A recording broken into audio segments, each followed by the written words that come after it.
This is Living Power with Dan Hurst. We're looking at 4 keys to make your finances extraordinary. And as we continue to recap, last Sunday we looked at the first key, which is at the very heart of financial freedom is loyalty and commitment. What are you loyal and committed to? We are loyal and committed to that which we love. That's what we are loyal and committed to. We are loyal to that which we consider to be our provider or our resource. And we are loyal to that which we consider our source of living. So those are the things that you are loyal to. You will seek after the things that you love, that you consider to be your resource, that you consider to be your source of living. Key number 2 is that you need to take control of your debt. Take control of your debt. Now, what is debt? I have a little bit of a ring, Greg, that's coming through here. Debt is, I'm defining debt a little differently than what way most people define debt. Most people, and certainly the financial gurus, will say, well, if you owe money, that is debt. I think from a biblical perspective and taking into account what the concept of the culture of the day when the scriptures were being written, we need to understand that debt is really a little bit more defined than that. Debt is that owing or having a liability over your assets.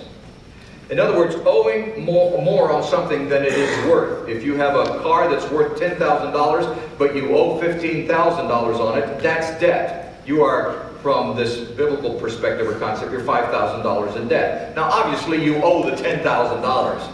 But at that point, it's a wash, because you could sell the car if you had to and get your money out of it. So that is a whole different concept of debt than the way it is normally taught. Debt is this idea of owing more on something than it is worth.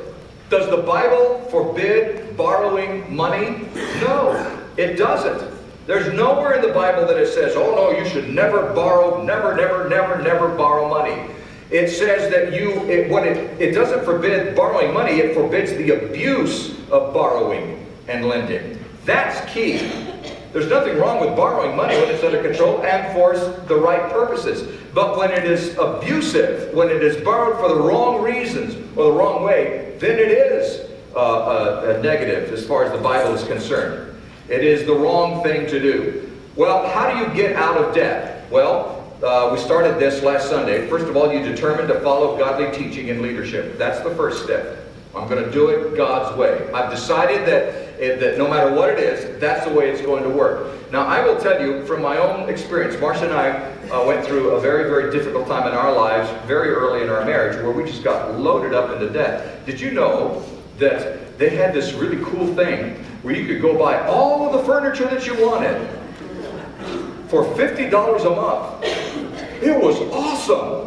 We bought all the furniture that we wanted. We had fabulous furniture. And we bought it all, man, and paid on it $50 a month. And the next month. And the next month. And the next month. And then it would tell you how much you owe. Found out every month we owed more than what we paid. It just kept accruing. The $50 didn't seem to be making a dent at all. It wasn't even hardly covering the interest. And it was a nightmare. And we ended up owing this, literally thousands of dollars. And it was scary. It was frightening. And at that time, fortunately, we didn't own a home. We were renting at the time. But the debt just began to pile up and pile up and pile up. And then I did a really dumb thing. I went into the ministry.